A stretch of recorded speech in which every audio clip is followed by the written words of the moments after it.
Tell me what's going on in Sudan, as far as Brits are concerned. Well, there is a situation there of chaos and enormous violence, and the absolute number one requirement is to get a ceasefire. Heavy weapons are being used in built-up circumstances. This is absolutely appalling, and that's why every sinew of the international community is being bent to try and stop the fighting, get these two sides to lay down their weapons, go back to barracks, and a proper ceasefire should be maintained. So far, there have been a number of attempts at a ceasefire, but virtually all of them have failed almost immediately. So we can't get the Brits out without a ceasefire? Well, we will do everything we can, and I mean everything, to get our British citizens out. An extremely successful but complicated operation was conducted yesterday morning, which got the diplomats out.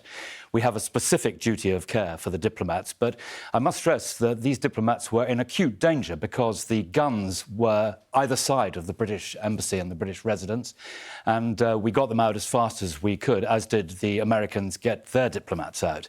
That was a successful and brilliantly executed operation, and our attention, as it has always been over the last week since we went into 24/7 crisis mode on the Sudan situation, our intention always has been to facilitate the exit of our own citizens as soon as it is safe to do so. When might that be? I cannot answer that question. All I can tell you is that every single option is being explored in detail, and the moment that it is possible to change the travel advice and move them, we will. How can you bring out diplomats but not citizens? Well, we have a duty of care to every British citizen, but we have a very specific duty of care to our own diplomats. They are our staff. And as I say, they were in acute danger. Diplomatic premises had been specifically targeted by the soldiers. So are the British citizens not in extreme danger? Well, they are. I hope they are. Most of them in much less danger than the diplomats were, where the diplomats were being attacked. Diplomatic premises in Khartoum were being deliberately targeted, and they were in acute danger, and that is why we took the decision that we did. With respect, Minister, the first thing that any government has to do is ensure the safety of its nationals, its citizens. You're saying that you can bring out some that are more important to you than others. You're going to tell me that's not what you're saying, but that's how I'm interpreting it this morning. Well, I don't think that is the right interpretation. Clearly, the British government cares for all its citizens all around the world, and it gives the right travel advice to them, and it does everything it can to protect them. But we have a specific duty of care, a legal duty of care, to our own staff and our diplomats. But I want to emphasise that it was the diplomatic community in Khartoum that was specifically being targeted. We had diplomats being held up at gunpoint. Some of them were attacked, their premises broken into. And so there was a very specific threat to the diplomatic community. And that is why we took the decisions that we did to extract them. And this was a very difficult operation. Sure. And thank goodness we got them out. Thank goodness they're out, and they're now in air-conditioned buses on their way home, which is fantastic.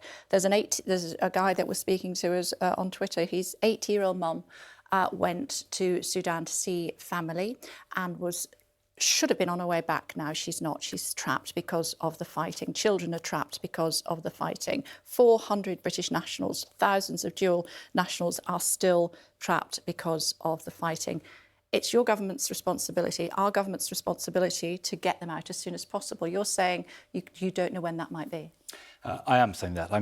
but what I'm also saying is that everyone is trapped there. The situation is common across Khartoum. Well, because the British diplomats are out. The position across Khartoum is extremely dangerous, and that is why we advise people to stay indoors whenever they can. Of course, if they feel that they can move safely, they must make their own judgment, but the British government can only give that advice. But I want to emphasise to you that we are looking at every single opportunity to help them to evacuate, and we will take any opportunity that presents itself to do so. They feel they're on their own, Minister. Well, the situation is what it is. I can't pretend that it isn't. But what I can tell you is that we will do everything we can to support them. All those who register with us, and we've been encouraging people to do so, should receive at least one message every day. Unfortunately, not all these messages are getting through because of the atmospherics in Khartoum, but I emphasise to you that our concern is for our citizens. The government has been in crisis mode on this, working through day and night for virtually a week now, and we are doing everything we can and will do everything we can to get them out. How much danger do they need to be in for you to decide that an airlift is the right way forward? Well, we keep all the options under review. We are conscious of the danger they are in all the time, and we will do. And we will. Danger. And we will do. Of course, they are. There's a war zone there. There are people using heavy weapons in the capital city of Sudan. So we will do everything we can to help them. That is possible. And may I say, as one of the ministers who's been doing this, the government is working seamlessly across all the different parts of government that are involved. And I know that everyone is working to try and get them out as soon as we can. I understand. The reason I ask you that is because you said you suggested that they were in less danger than the diplomats, and I wondered how you quantify that danger. Well, I quantify the danger because the British residents and the British embassy was caught between the lines of the combatants. That was an incredibly dangerous situation.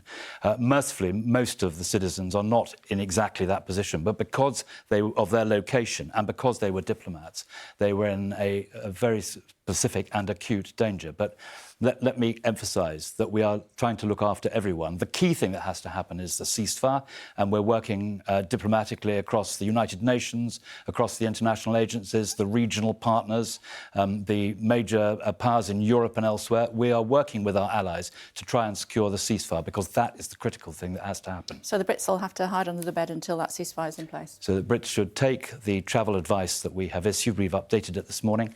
They should take that travel advice, and we will do everything we can to help them. So that is hiding under the bed until a ceasefire? Well, as I say, we will do everything we possibly can to help them in every way we can. And in the meanwhile, where possible, they should stay indoors and wait. But you can't do anything until a ceasefire, from what you're saying? Well, we will do everything we can, including before a ceasefire, if we can successfully do it. But let me make this point. Yesterday, the Turks organised a convoy. They had 3 muster points where they were encouraging their people to come to. 2 of those muster points were shot up during the time they were assembling. This is incredibly dangerous, and we have to be very careful what advice we give. Some of their civilians out. Indeed, the Germans are coming in after the French and after us, and they are moving some of their people. But I should emphasise that the number of Germans who are there is very, very much smaller than the number of Brits.